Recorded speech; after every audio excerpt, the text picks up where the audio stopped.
I have the mic. Federica Scouten with CNN. How are you? You mentioned Wisconsin. I mean, obviously Wisconsin and North Carolina are potential battleground states in this election.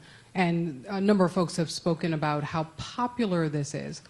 Can we talk a little bit about what this might mean in terms of driving Republican turnout and whether that might have an impact on the results this fall? The part one and then part two, I'm curious about what sort of budget and effort you're putting into this in these 8 states this year. Go ahead. So from the North Carolina perspective, it is overwhelmingly popular in the state. So it crosses both lines. I mean, we have seen polling well into the 80s, close to 90% across our state. And in a state like mine, that encompasses unaffiliated voters, Republicans, and Democrats. So I think it's going to be an overwhelmingly popular choice amongst folks that are maybe voting in different ways on the overall ballot. In terms of turnout for Republicans, I think a lot of people have tried to make it about that, saying we're doing this for Republican turnout. I will tell you, when I sponsored the referendum in South Carolina, one of the original co-sponsors after I introduced it was the Senate Minority Leader, who's a Democrat, because they recognize they can read the polls too. This is not a turnout issue just for Republicans. I think this is going to drive turnout, frankly, just voters in general who are concerned about the issue. We're working pretty hard in South Carolina. I know the other senators are in their states to make sure everybody knows it's on the ballot and what it means. We feel it's going to drive up overall voter participation, not necessarily by party.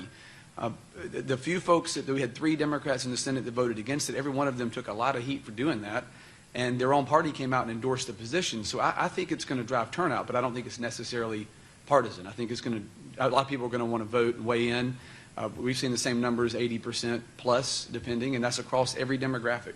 Male, female, every racial demographic, Republican and Democrat. It's almost maybe a point or two difference between the parties in terms of registration. But we think it's a turnout tool for everybody. It's going to get people to show up to the polls, and they're concerned about election integrity. Both sides are. I mean, frankly, in the post-COVID world, a lot of things have changed. A lot of people are confused about changes in every state. This affirms that commitment by every state represented here to defend the integrity of the ballot box, and I think that's a bipartisan issue.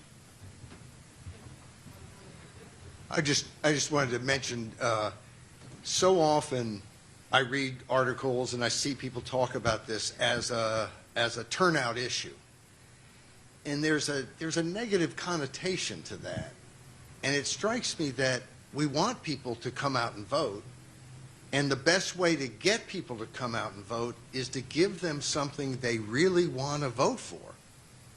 And so that part of this as a turnout issue, I want to just embrace, because this is something voters care about. And I think we ought to have more turnout issues and spike that turnout. But as a follow-up, the budget for this? We will spend in each of these states.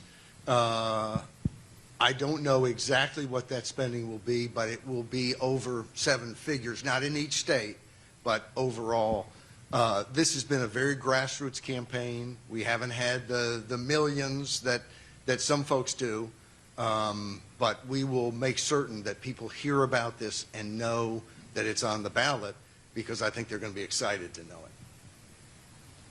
The amendment went through the Iowa legislature twice. By percentage, what percentage of Democrats voted for it both times? 100%.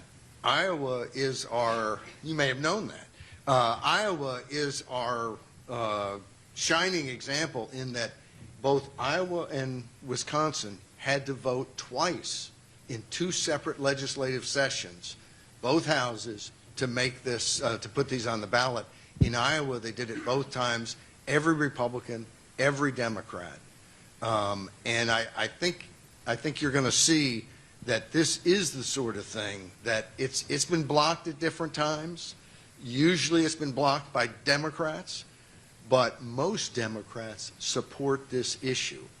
I don't know about most Democratic legislators, but the polls show overwhelmingly that Democrats support this issue, independents support this issue, Republicans support this issue.